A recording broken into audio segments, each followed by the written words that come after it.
திருவேற்காட்டில் வீட்டின் பூட்டை உடைத்து 100 சவரன் நகை மற்றும் ரூபாய் 50,000 கொள்ளையடிக்கப்பட்ட சம்பவம் அப்பகுதியில் பெரும் அதிர்ச்சியையும் பரபரப்பையும் ஏற்படுத்தியுள்ளது. திருவள்ளூர் மாவட்டம் அயனம்பாக்கம் இஜிபி நகரை சேர்ந்தவர் ஜனார்த்தனன். இவர் வெளிநாட்டில் கட்டுமான நிறுவனத்தில் என்ஜினியராக வேலை பார்த்து வருகிறார். இவரது மனைவி கோகிலா. ஜனார்த்தனன் கடந்த மாதம் வெளிநாட்டில் இருந்து சென்னை திரும்பியுள்ளார். இந்த நிலையில் நேற்று குடும்பத்துடன் சென்னை அண்ணா நகரில் உள்ள ஷாப்பிங் மாலுக்கு சென்ற நிலையில் இரவு வீட்டிற்கு வந்து பார்த்தபோது வீட்டின் பூட்டு உடைக்கப்பட்டு கிடந்துள்ளது. பின்னர் உள்ளே சென்று பார்த்தபோது பீரோ உடைக்கப்பட்டு அதில் இருந்த 100 சவரன் நகை மற்றும் ரூபாய் 50,000 பணம் கொள்ளையடிக்கப்பட்டிருப்பதைக் கண்டு அதிர்ச்சியடைந்தனர். இதுகுறித்து திருவேற்காடு போலீசாருக்கு தகவல் தெரிவிக்கப்பட்டது. தகவலின் அடிப்படையில் திருவேற்காடு போலீசார் வீட்டிற்கு வந்து விசாரணை மேற்கொண்டனர். மேலும் தடயவியல் நிபுணர்கள் கொள்ளை நடந்த வீட்டிற்கு சென்று அங்கு பதிவாகியிருந்த கைரேகை உள்ளிட்ட தடயங்களை சேகரித்தனர். இதுகுறித்து வழக்கு பதிவு செய்து வீட்டில் பொருத்தப்பட்டிருந்த கண்காணிப்பு கேமராவில் பதிவான காட்சிகளை வைத்து கொள்ளையர்களை தேடி வருகின்றனர். இச்சம்பவம் அப்பகுதியில் பெரும் அதிர்ச்சியையும் பரபரப்பையும் ஏற்படுத்தியுள்ளது.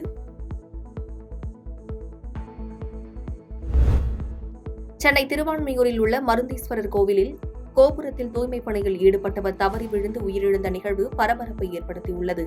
சென்னை திருவான்மியூரில் உள்ள மருந்தீஸ்வரர் கோவிலில் சுமார் 30 பேர் கொண்ட சிவனடியார் குழுவினர் மாதம் கோவில் தூய்மைப் பணியில் ஈடுபடுவர். அதன்படி நடைபெற்ற தூய்மைப் பணியில் முறையான பாதுகாப்பு உபகரணங்கள் இன்றி தூய்மைப் பணியில் ஈடுபட்ட கொட்டிவாக்கம் சுவாமிநாதன் நகரை சேர்ந்த பழனி என்பவர் தவறி விழுந்து தலையில் பலத்த காயமடைந்துள்ளார். இதில் சுயநினைவு இழந்த அவரை கோவில் நிர்வாகத்தினர் ராயப்பேட்டை அரசு மருத்துவமனைக்கு அனுப்பி வைத்தனர். மருத்துவர்கள் பரிசோதித்ததில் பழனி வழியிலேயே இறந்துவிட்டதாக கூறியுள்ளனர். இதையடுத்து திருவான்மியூர் போலீசார் வழக்கு பதிவு செய்து விசாரணை நடத்தி வருகின்றனர்.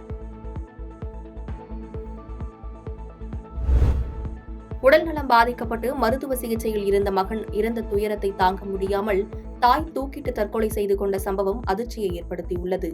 தூத்துக்குடி மாவட்டம் கோவில்பட்டி இலுப்பையூரணி கிராமத்தைச் சேர்ந்தவர் பொன்னுசாமி. முன்னாள் ஊராட்சி மன்ற தலைவரான இவரது மனைவி ராஜாத்தி. இவர்களது மகன் நிதிஷ்குமார் மூளையில் ஏற்பட்ட பாதிப்பு காரணமாக கடந்த சில வருடங்களாக மருத்துவ சிகிச்சையில் இருந்து வந்தார். லட்சக்கணக்கில் பணத்தை செலவு செய்து பல்வேறு நகரங்களில் தனியார் மருத்துவமனையில் உயர்தர சிகிச்சை அளித்து மகனை காப்பாற்றுவதற்காக பெற்றோர்கள் கடுமையாக முயற்சி செய்துள்ளனர். இந்நிலையில் நிதிஷ் சிகிச்சை பலனின்றி கடந்த 26ஆம் தேதி உயிரிழந்தார். இதனால் மன உளைச்சலில் இருந்த தாய் ராஜாத்தி காலை வீட்டில் உள்ள அறையில் தூக்கிட்டு தற்கொலை செய்து கொண்டார். தகவல் அறிந்த போலீசார் சம்பவ இடத்துக்கு விரைந்து சென்று உயிரிழந்த ராஜாத்தியின் சடலத்தை கைப்பற்றி கோவில்பட்டி அரசு மருத்துவமனைக்கு அனுப்பி வைத்தனர். இச்சம்பவம் தொடர்பாக கோவில்பட்டி கிழக்கு காவல் நிலைய போலீசார் விசாரணை நடத்தி வருகின்றனர்.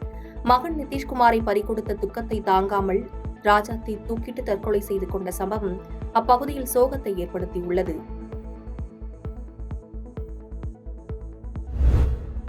சென்னையில் பாழடைந்த அரசு அச்சக குடியிருப்பில் போதை ஊசி மாத்திரைகளுடன் 4 இளைஞர்கள் கைது செய்யப்பட்ட சம்பவம் அதிர்ச்சியை ஏற்படுத்தியுள்ளது. சென்னை பெருநகர காவல்துறை ஆணையர் உத்தரவின் பேரில் சென்னை முழுவதும் போதைப் பொருளுக்கு எதிரான நடவடிக்கைகளில் காவல்துறையினர் ஈடுபட்டு வருகின்றனர். அதன் ஒரு பகுதியாக புது வண்ணாரப்பேட்டை பர்மா நகர் அருகே உள்ள பாழடைந்த அரசு அச்சக குடியிருப்பு கட்டிடத்தில் சிலர் போதை ஊசி செலுத்திக் கொள்வதாக போலீசாருக்கு ரகசிய தகவல் கிடைத்தது.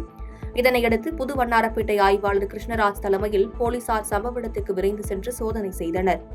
அங்கு மணிகண்டன் மற்றும் ஆனந்த் ஆகிய இருவரையும் பிடித்து விசாரணை செய்தபோது போதை மாத்திரைகள் மற்றும் ஊசிகள் இருந்தது கண்டுபிடிக்கப்பட்டு அவர்களிடம் இருந்த தொலைபேசி மற்றும் இருசக்கர வாகனம் பறிமுதல் செய்யப்பட்டது.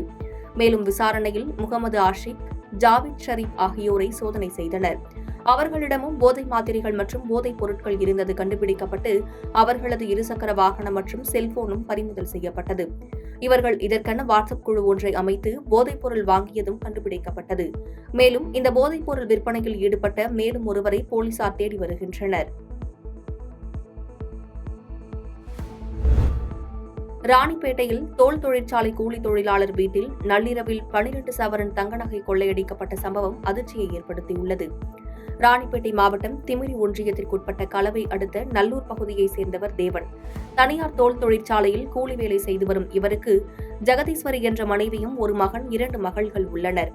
இந்நிலையில் தேவன் கிராமத்தில் திருவிழா நடைபெற்ற நிலையில் இரவு நாடகம் நடைபெற்றுள்ளது. இதனை பார்ப்பதற்காக மகள் மற்றும் மனைவி 3 பேரும் சென்றுள்ளனர். நாடகத்தை பார்த்துவிட்டு அதிகாலை 3 மணி அளவில் வீட்டிற்கு சென்று பார்த்தபோது வீட்டின் பூட்டு உடைக்கப்பட்டிருந்ததைக் கண்டு அதிர்ச்சியடைந்துள்ளனர். பின்னர் உள்ளே சென்று பார்த்தபோது பீரோவில் இருந்த 12 சவரன் நகைகள் திருடு போனது தெரிய வந்தது. இதனையடுத்து தேவன் கலவை காவல் நிலையத்திற்கு தகவல் அளித்ததை அடுத்து சம்பவ இடத்திற்கு வந்த காவல்துறையினர் பார்வையிட்டு விசாரணை நடத்தினர். மேலும் சம்பவ இடத்திற்கு கைரேகை நிபுணர்கள் வரவழைத்து சோதனை நடைபெற்று வருகிறது. இச்சம்பவம் அப்பகுதியில் பெரும் பரபரப்பை ஏற்படுத்தியுள்ளது. பாதகம் செய்பவரை கண்டால் நாம் பயங்கொள்ளலாகாது பாப்பா. மோதி மிதித்து விடு பாப்பா, அவர் முகத்தில் உமிழ்ந்து விடு பாப்பா. அண்மை செய்திகளை உடனுக்குடன் தெரிந்து கொள்ள இணைந்திருங்கள் இயம்நாடு தொலைக்காட்சியுடன்.